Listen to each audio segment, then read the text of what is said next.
या वो अधूरा भारत जिसको पूर्णता की तरफ लेके जाना हमारा काम होना चाहिए, और इसीलिए शस्त्र और शास्त्र का हमारा कार्यक्रम होना चाहिए। तो भारत क्या है, दूसरा विश्व क्या है, विश्व गुरु बनना है, लेकिन विश्व क्या है, रिलीजन और मजहब के आधार पर तो विश्व की व्याख्या हो ही नहीं सकती, और अगर होती भी है तो भी उनकी मानचित्र की व्याख्या है।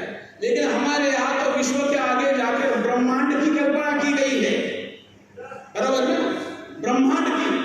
लेकिन आज विश्व की कल्पना की व्याख्या भी हमको समझना चाहिए।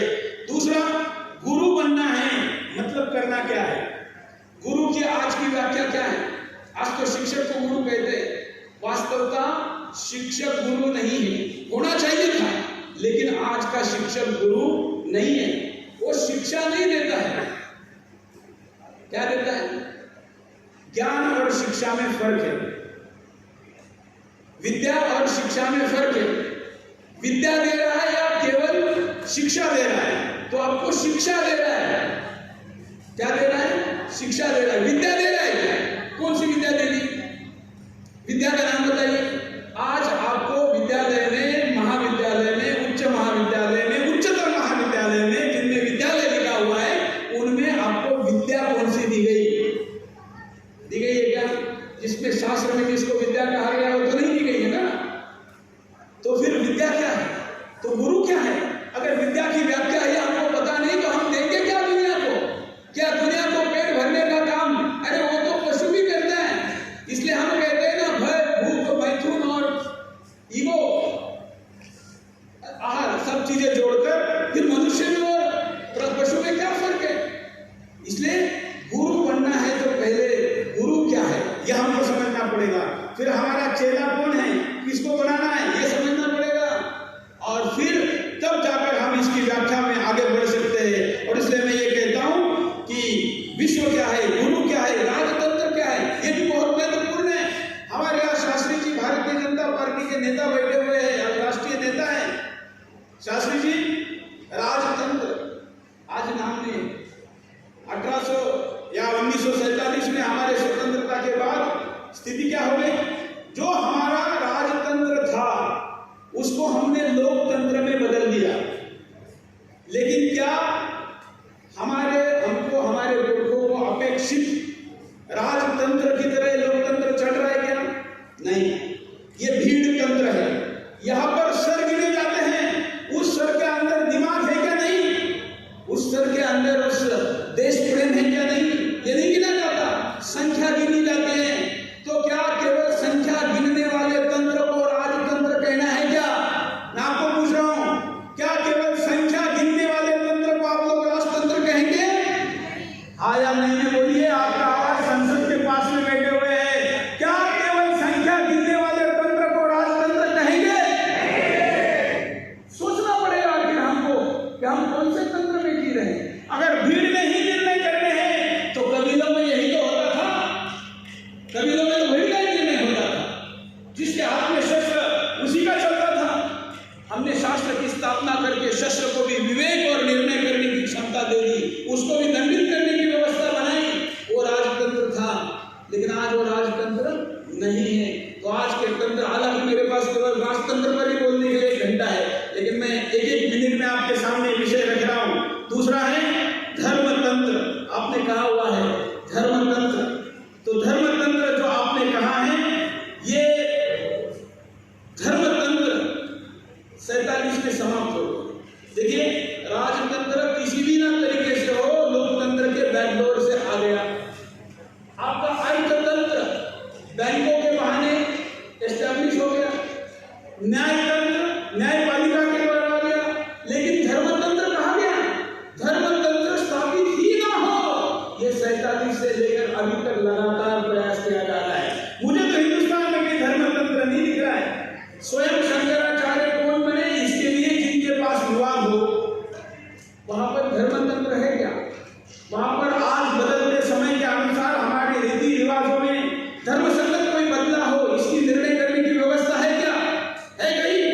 कोई उठता है अपने नाम में जगत गुरु लगा देता है, कोई उठता है अपने नाम में कोई भी धार्मिक उपाधि लगा देता है। कहां है धर्मतंत्र। और अगर कोई धर्मतंत्र है, अच्छे लोग हैं, मैं नहीं कह रहा हूं कि अच्छे लोग नहीं है, लेकिन आज अच्छे लोगों को मीडिया वाले दिखाते हैं क्या? और सचमुच धर्म में चलने वाला कोई ऋषि मुनि आपके सामने आ जाए तो आप उसको मानेंगे क्या? आप तो कहेंगे कि मर्सिडीज में आने वाला बाबा सबसे बड़ा है, चार्टर प्लेन से घूमने वाला बाबा सबसे बड़ा है। यह हमने भौतिक व्याख्या जो कर दी, इस कारण हमारा धर्म तंत्र भी विकसित नहीं हो पाया। और इसलिए महाराज जी केवल शस्त्र लेकर हम बात करेंगे इतना ही पर्याप्त नहीं, क्योंकि शस्त्र तो शत्रु के भी हाथ में, फिर हमारा शस्त्र और उसके शस्त्र में फर्क क्या है? हमारे यहाँ पर शस्त्र चलाने का भी नियम था। हमारे राजा युद्ध को खेल की भांति स्पोर्ट्स ड्रिल्स के साथ खेलते थे और उसके नियम थे कि सूर्योदय के बाद युद्ध शुरू होता था, सूर्योदय के बाद समाप्त होता था। किसी के हाथ का शस्त्र गिर जाता था तो उसको शस्त्र गिरे हुए व्यक्ति पर वार नहीं होता था। लेकिन आज क्या है? आज तो जिहाद ने व्याख्या बदल दी। हम छत्रपति शिवाजी महाराज जी का बहुत उल्लेख करते हैं, नाम लेते हैं, उन्होंने यही तो बदल करके दिखाया। उन्होंने कहा कि तुम जिन लोगों के साथ युद्ध का नियमों का पालन करते हो वो किसी पुरुषों के लिए है, शैतानों के लिए नहीं है। ये तो रात को 2 बजे अगर तुम पे हमला करते हैं तो तुमको रात को 4 बजे हमला करने की कला सीखनी होगी, और वो उन्होंने करके दिखाया। इसलिए उनके हमले और उनके सारे अटैक अगर आप देखेंगे तो किस तरीके से थे? भाई जिहादी शेर है तो ये समझ गए थे, इस तरीके से थे। तो आपको समय अनुकूल तो बदलाव करना पड़ा। वो बदलाव वर्तमान में समाज को, सरकार को, हमारी सारी तंत्र को करना पड़ेगा, तभी हम इस नाम को पूरा कर पाएंगे। रही बात हुंकार की, अंतिम शब्द क्या है? हुंकार। तो आज तो अगर मैं ऐसा हुंकार यहाँ पर भरूं तो मेरा हुंकार हेड स्पीच में आ जाएगा। पहले मेरे ऊपर हेड स्पीच के कई केसेस चल रहे हैं, ऊपर से आज का हुंकार उस हेड स्पीच में आ जाएगा। लेकिन मैं वो हुंकार भरता था, भरता हूं और किसी भी कीमत पर भरता रहूंगा, क्योंकि मेरे लिए लड़ाई सुरेश चौहान की अकेले की लड़ाई नहीं है और एक कदम की लड़ाई नहीं है। तुम्हारे यहाँ तो वापस आने की व्यवस्था नहीं है, इसलिए तुम सब कुछ मर के फट के बम बांध के मर जाते हो।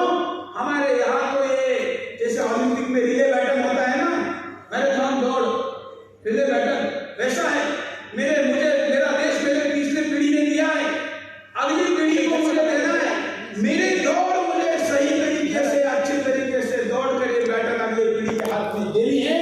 मैं रहूं ना रहूं, ये बैटल अगले पीढ़ी के हाथ में जानी चाहिए, ये हमारा संकल्प है। और इसलिए ये हुंकार भरना आवश्यक है। हम भूल गए, हम प्रतिशत भूल गए। किसी की बहन को कोई लव जिहादी आता है और उसको उठाकर लेके जाता है, तो भाई ने 100 नंबर पे फोन करना चाहिए या वहां पर बहन को बचाना चाहिए? क्या करना चाहिए? भाई तुम्हारा तंत्र तो कहता है कि 100 नंबर पे फोन करना चाहिए। क्या करना चाहिए? क्या तुमको राखी इसलिए उसने बांधी थी, इसलिए बांधी थी कि तुम 100 नंबर पे फोन करो? हम भूल गए हमारे कर्तव्य को, हमारे मूलभूत सिद्धांतों को। और इसलिए हमें अगर ये पूरी रचना, ये व्यवस्था जो हमको फंसाने के लिए, हमको डंप करने के लिए बनाई गई है, उससे अगर लाना है तो शौर्य लाना होगा। और इसलिए भले ही शस्त्र हाथ में हमारा कौन सा है वो भूल जाइए, लेकिन शौर्य लाना होगा। और वो शौर्य लाने का काम शस्त्र ही करता है, ये भी ध्यान रखना होगा। और इसलिए आप सबके बीच जो छात्र तेज आए वो बुद्धिवंत में भी आए, क्योंकि उसकी बुद्धि गुलामी का विचार करके काम न करे। इसलिए बुद्धि का काम करने वाले में भी छात्र तेज चाहिए, शस्त्र का काम करने वाले में भी चाहिए, व्यापार का काम करने वाले में भी चाहिए। नहीं तो फिर वो कहेगा कि चाइना के माल का प्रॉफिट ज्यादा मिलता है, तो फिर वो चाइना का माल लाएगा। लेकिन अगर व्यापारी में भी छात्र तेज है तो कहेगा कि 2 रुपए का नफा मुनाफा कम हुआ तो चलेगा, लेकिन चाइना का उत्पाद नहीं लाऊंगा।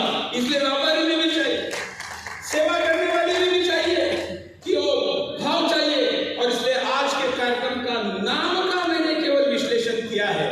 अगर आप इच्छुक है, आगे बढ़ना चाहते हैं, सच में कुछ करना चाहते हैं, तो फिर वो बातें कैमरे पर बताने की जरूरत नहीं।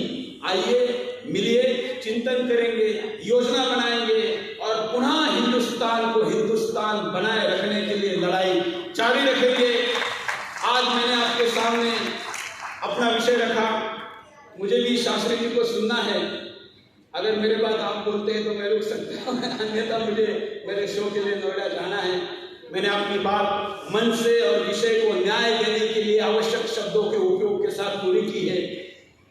मैं जब भी बोलता हूँ तो बोलने के आखिर में सभी लोग कहते हैं कि हमसे अगर शब्दों में कोई कटुता का उपयोग हुआ हो, तो लोग कहते हैं कि हमसे कटुता का उपयोग हुआ हो, तो मैं कहता हूं कि अगर मेरे से भी कटु शब्दों का उपयोग हुआ हो तो मैं वापस नहीं लूंगा, क्योंकि सुनाने के लिए ही बोला हूं। नमस्कार।